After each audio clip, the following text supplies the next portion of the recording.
आंख वाली बहू। घनश्याम और सुनीता को एक बेटा और बेटी थे। बेटे का नाम था अक्षय और बेटी का नाम था खुशबू। अक्षय की शादी हो चुकी थी और अक्षय की पत्नी का नाम अदिति था। अदिति घर के सारे काम दौड़ दौड़ कर करती थी। दिन में सोना तो जैसे उसने कभी सीखा ही नहीं था। रात को भी सोती तो ऐसी कि नींद की जरा सी आहट पर जाग जाती। वो क्या है ना, अदिति को घर के सब लोगों पर नजर रखने की बुरी आदत थी, इसलिए उसका दिमाग हमेशा कुछ न कुछ खुराफात सोचता ही रहता था। घर में चाहे कोई कुछ भी करे, लेकिन अदिति को उस बारे में पता रखना, फिर उस पर कमेंट करना इन दोनों ही बातों का बड़ा शौक था। इसकी वजह से बेचारे घर वाले बुरी तरह से परेशान थे। कोई भी काम करते हैं तो डर डर कर किया करते, ये सोच कर कि पता नहीं अदिति को पता चल गया तो वो क्या क्या सुनाएगी। हाँ यार, आज कॉलेज छोड़कर मूवी देखने चलेंगे। नहीं नहीं, मैं घर में किसी को कुछ नहीं बताऊंगी। हाँ, मम्मी से कहूंगी कि कॉलेज में एक्स्ट्रा क्लास है और बस उसके बाद सीधे मूवी और बाहर कुछ खा पी कर ही घर आएंगे। तभी पीछे से अदिति वहाँ पर आ जाती है। कहाँ जाने का प्लान बन रहा है खुशबू मैडम, और वो भी घर वालों को बताए बिना? अरे भाभी आप? हाँ मैं यहाँ, और मैंने तुम्हारी सारी बातें सुन ली है। कॉलेज के बहाने पिक्चर जाने का प्लान बना रही हो ना तुम? भाभी अब आपसे तो कोई नहीं बच सकता। मुझे लगा कि आप घर पर नहीं है, इसलिए छुपकर अपनी सहेली से बात कर रही थी।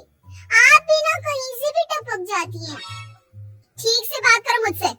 अभी जाकर मम्मी पापा जी को बता दूंगी कि आपकी बेटी कॉलेज के बहाने अपने दोस्तों के संग फिल्म देखने चली है। अरे नहीं नहीं भाभी, ऐसा प्लीज मत करना। आप जो बोलेंगी मैं वो करूंगी, लेकिन प्लीज मम्मी पापा को कुछ मत बताना। अगले दिन सुबह के बाद। क्या बात है पापा, इस तरह चुपचाप क्यों बैठे हैं? आपकी तबीयत तो ठीक है ना? अब क्या बताओ बेटा, इस उम्र में घर पे पड़े मन नहीं लगता। रिटायर्ड हो चुका हूँ, अब तो कोई दोस्त भी नहीं है। ये बात तो सही है पापा, इस उम्र में मन लगाना वाकई में बहुत मुश्किल होता है। आप कहे तो मैं आपको कहीं घुमाने लेकर जाऊं? क्या पापा जी, अब अपने बेटे से तो झूठ मत बोलिए। मतलब मैंने क्या झूठ बोला? मैंने देखा था पापा जी, सुबह सुबह जब आप मॉर्निंग वॉक करने जाते हैं, पार्क में कम से कम 10 से 15 दोस्त हैं आपके। किस तरह हंसी ठिठोली कर रहे थे आप सब देखा था मैंने। हाँ दीदी ठीक है, बेटा है मेरे दोस्त, बहुत सारे दोस्त हैं। मैं तो बस ऐसे ही उदास बैठा था, थोड़ा सर में दर्द हो रहा था ना, इसलिए। मेरी नजरों से कुछ नहीं बच सकता पापा जी, सब जानती हूँ मैं। मेरी ना तीनों आंखें खुली रखती हूँ। लेकिन बेटा वो सारे दोस्त सुबह के वक्त मिलते हैं, उसके बाद तो सारा दिन बोर हो जाता हूँ ना मैं। पापा जी मैं बताती हूँ आपको क्या करना चाहिए। किसी एनजीओ से जुड़ जाइए और उनके साथ काम करिए। इस तरह घर में सारा दिन खाली बैठे रहने से क्या होगा? लेकिन अदिति, अगर पापा को एनजीओ के साथ काम करने में कोई इंटरेस्ट नहीं है तो वो क्यों करेंगे? मैंने कहा ना, पापा जी के लिए वही बेस्ट है। मेरी जान पहचान का एक एनजीओ भी है, मैं वहाँ पर बात कर लेती हूँ। पापा जी आप कल सुबह उठकर वहाँ चले जाना, आपका मन लगा रहेगा। कुछ दिनों बाद। माँ, वो मेरी कॉलेज में ना एनुअल फंक्शन है, तो मुझे एक नया ड्रेस खरीदना था, प्लीज मुझे कुछ पैसे दे दीजिए। खुशबू, अभी पिछले महीने ही तो तुझे इतना सुंदर ड्रेस दिलवाया था, वही पहन ले बेटा। मम्मी वो ड्रेस तो मैं अपनी दोस्तों के सामने पहले ही पहन चुकी हूँ, मेरी फ्रेंड की बर्थडे में। अब फिर से एनुअल फंक्शन पे वही ड्रेस पहनूंगी तो अच्छा लगेगा क्या? तू बहुत बिगड़ती जा रही है, मेरी कोई बात नहीं सुनती खुशबू। मम्मी जी मैं तो कहती हूँ खुशबू का थोड़ा ध्यान रखिए, कहीं ऐसा ना हो कि आपकी बेटी बिगड़ जाए। लेकिन भाभी मैंने ऐसा किया भी क्या? ड्रेस खरीदने से बिगड़ने का क्या कनेक्शन है? चलो ड्रेस खरीदने से ना सही, लेकिन छुप छुप कर मूवी देखने जाने से तो कनेक्शन है ना?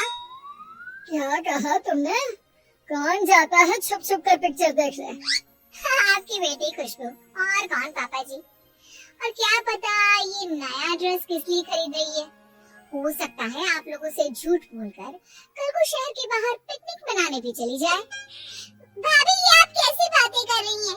और वैसे भी ये मेरी लाइफ है। कॉलेज लाइफ सबकी जिंदगी में एक बार ही आती है। अगर मैं उसे एंजॉय करना चाहती हूँ तो इसमें गलत क्या है? वो सब छोड़ो, खुशबू साफ साफ बताओ, क्या तुम हम लोगों से झूठ बोलकर फिल्म देखने गई थी? नहीं मम्मी, ऐसा कुछ भी नहीं है। भाभी तो कुछ भी बोलती है। अच्छा, मैं कुछ भी बोलती हूँ? एक मिनट रुकिए मम्मी जी, मेरे पास ना सबूत है इस बात का। अदिति अपने फोन में खुशबू और उसकी सहेलियों का फोटो दिखाती है जिसमें वो फिल्म देखने गए थे। लेकिन भाभी, आपको ये पिक्चर्स किसने दी? कौन देगा? उस दिन मैं तुम्हारे पीछे पीछे गई थी तुम पर नजर रखने के लिए कि आखिर जाती कहाँ हो तुम। बहू माना कि खुशबू अपनी सहेलियों के साथ फिल्म देखने गई थी, लेकिन इस तरह उसका पीछा करके उसकी जिंदगी पर नजर रखना ये तो अच्छी बात नहीं। हाँ बेटा, तुम सब लोगों की जिंदगी में इतनी दखल अंदाजी क्यों करती हो? तुम्हें क्या लगता है तुम सबको कंट्रोल कर सकती हो?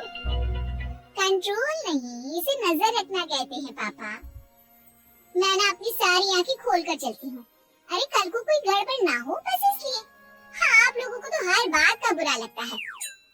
कुछ दिनों के बाद अक्षय अपने ऑफिस से काफी देर से लौट कर आता है। क्या बात है, रात के 10 बज गए।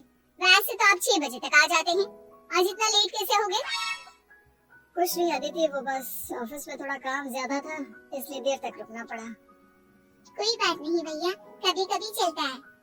वैसे भी ये आपकी लाइफ है, अगर आप काम के अलावा भी अपने लिए कुछ करें तो इसमें प्रॉब्लम नहीं होनी चाहिए किसी को। हाँ हाँ खुशबू, तुम तो अपने भाई की साइड लोगी ही, क्योंकि तुम भी तो यही सब करती हो ना। भाभी, मेरे कहने का वो मतलब नहीं था। और वैसे भी आप क्यों नाराज हो रही हैं? भैया ऑफिस से काम करके सीधे घर ही तो आ गए हैं ना। वो क्या है ना खुशबू, तुम्हारे भैया मुझे पागल समझते हैं।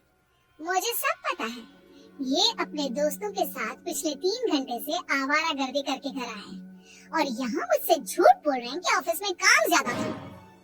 मैं झूठ नहीं बोल रहा हूँ। हाँ, ये बात सही है कि 9 बजे फ्री हो गया था। उसके बाद कुछ देर अपने दोस्तों से बातें करने लग गया और हम लोग कॉफी पीने चले गए थे बस। इसी को तो अपने दोस्तों के साथ आवारागर्दी करना कहते हैं।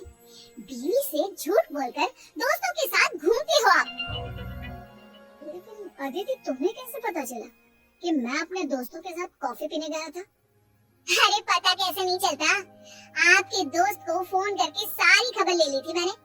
आप पर पूरी नजर रखती हूँ मैं। मुझसे कुछ भी छुपाने की कभी भी कोशिश मत करना।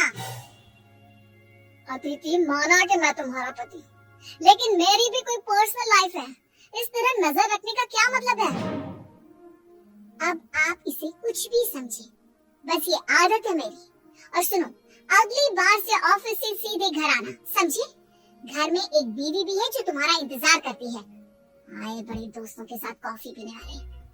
इतना कहकर अदिति वहाँ से चली जाती है। उसके जाने के बाद, भैया आपको नहीं लगता भाभी हम सबकी लाइफ को कुछ ज्यादा ही कंट्रोल करती है? मेरा मतलब आप और मैं तो क्या, लेकिन उन्होंने तो पापा को भी नहीं छोड़ा। वही तो, मैं भी परेशान हो गया हूँ अदिति की इस आदत से। हर बात पर नजर रखती है।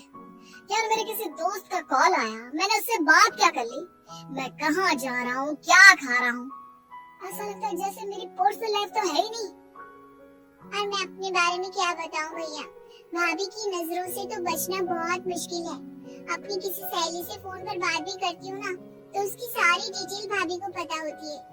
जानते, मेरी सारी सहेलियों के नंबर अपने फोन में सेव करके रखती है और कभी भी किसी से कुछ भी पूछ लेती है। वाकई में मेरी बीवी से तो भगवान ही बचाए। और फिर कुछ दिनों के बाद, बहू, मैं जरा अपनी सहेली को मिलने जा रही हूँ, 2 घंटे में लौट आऊंगी। ठीक है मम्मी जी, जल्दी आइएगा।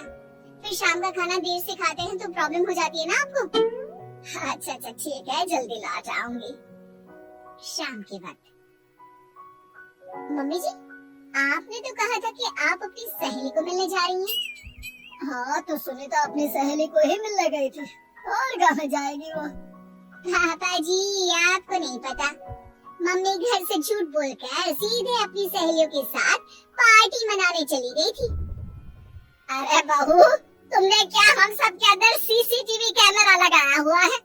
तुम्हें कैसे पता कि मैं किसी पार्टी में गई थी? लेकिन मम्मी, अगर आपको किसी पार्टी में जाना ही था तो आपने घर पर हम लोगों से झूठ क्यों बोला? इसलिए झूठ बोला मम्मी जी ने, ताकि कोई ये ना कहे कि इस उम्र में भी उनको पार्टी करने का शौक है।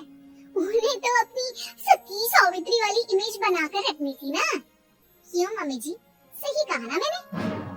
अरे नहीं नहीं बेटा, ऐसी कोई बात नहीं है, तुम गलत समझ रही हो। मम्मी जी, आपने जो किया वो ठीक, लेकिन अगली बार से ध्यान रखिएगा, शाम के 5 बजे तक घर आ जाया कीजिएगा। वो क्या है ना, शाम को मुझे भी तो पार्क में घूमने जाना होता है, और फिर देर से खाना खाकर आप परेशान होती हैं, रात भर पेट में दर्द होता है और बार बार मुझसे दवाई मांगती है। इसलिए अगली बार ध्यान रखिएगा। अरे बहू, तुम तो जासूस की तरह नजर रखती हो।